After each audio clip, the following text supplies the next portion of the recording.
Hello बच्चों, तो चलिए इस प्रश्न को पढ़ते हैं। यदि a शून्य से बड़ा है तब सिद्ध कीजिए कि फलन e की घात ax प्लस e की घात माइनस ax सभी x 0 से छोटा है के लिए एक दिष्ट हाँसमान फलन है। तो यहाँ पर देखो, हमें एक फलन दिया हुआ है और हमें दर्शाना है कि x जब 0 से छोटा है तो ये फलन जो है ये एक दिष्ट हाँसमान फलन है। तो प्रश्न में आगे बढ़ने से पहले इस प्रश्न से संबंधित जो मुख्य उदाहरण है उसकी हम चर्चा कर लेते हैं। देखो, मुख्य उदाहरण, यदि यदि fx किसी अंतराल में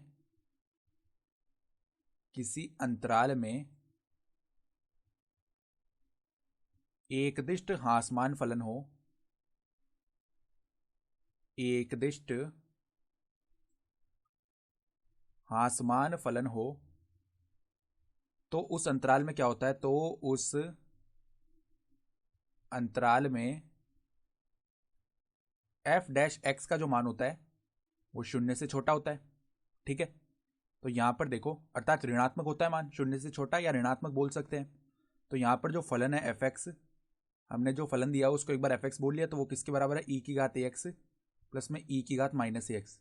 तो यहाँ पर अगर हम दोनों तरफ x के सापेक्ष अवकलन करें तो f डैश x का मान क्या आएगा? देखो, e की घात x का अवकलन e की घात x ही होता है। ठीक है, तो e की घात x का अवकलन किया तो पहले e की घात ax आ जाएगा, फिर श्रृंखला नियम से ax का पुनः अवकलन किया x के सापेक्ष, तो ये बाहर आ गया।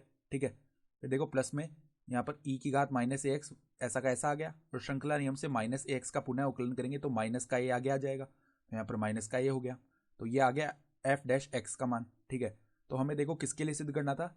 x जब शून्य से छोटा है, तो x अगर शून्य से छोटा है और यहाँ पर हमें यह भी बताया कि a जो है वो शून्य से बड़ा अर्थात धनात्मक है, तो अगर हम दोनों तरफ a से यहाँ पे गुणा करें तो ax का मान जो है वो शून्य से छोटा आएगा। ठीक है, फिर क्या होगा?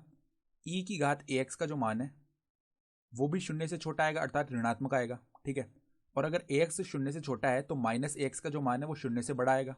ठीक है, और e की घात माइनस एक्स का जो मान है वो शून्य से, यानी कि वो यहाँ पर देखो शून्य नहीं, यहाँ पर एक आएगा। जब ax शून्य से छोटा है तो e की घात x जो है वो एक से छोटा होगा, क्योंकि e की घात में जीरो चला जाएगा तो वो एक बन जाएगा। ठीक है, उसी प्रकार यहाँ पर माइनस एक्स शून्य से बड़ा है तो e की घात माइनस एक्स जो है वो एक से बड़ा आएगा।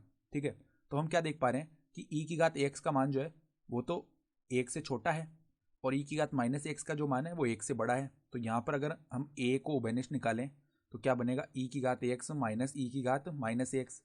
तो अब देखो, ये जो मान है ये तो क्या है? एक से छोटा है, और ये जो मान है ये एक से बड़ा है। ठीक है, तो छोटे मान में से हम बड़े मान को घटा रहे हैं, तो f डैश x का जो मान आएगा वो कोई ऋणात्मक संख्या ही तो आएगी, क्योंकि हम छोटे मान में से बड़े मान को घटा रहे हैं, ऋणात्मक संख्या। और हमें यही तो यहाँ पे लाना था कि यदि कोई फलन f(x) किसी अंतराल में एक दिष्ट हाँसमान फलन हो तो उस अंतराल में क्या होता है? f डैश x का मान 0 से छोटा अर्थात ऋणात्मक होता है। तो यहाँ पर f डैश x है वो ऋणात्मक आ रहा है, तो हम क्या कह सकते हैं? अतः fx या fx हमने क्या बोला था? e की घात ax प्लस में e की घात माइनस ax, x बराबर शून्य के लिए एकदिष्ट हास्यमान फलन है, एकदिष्ट हास्यमान फलन है। ठीक है, और यही हमें यहाँ पे सिद्ध करना था, तो हम क्या लिख सकते हैं? इति सिद्धम, अर्थात दी गई उदाहरणा के आधार पर हमने सिद्ध करके दिखा दिया। तो आशा करता हूँ कि आपको ये प्रश्न समझ में आया होगा। धन्यवाद।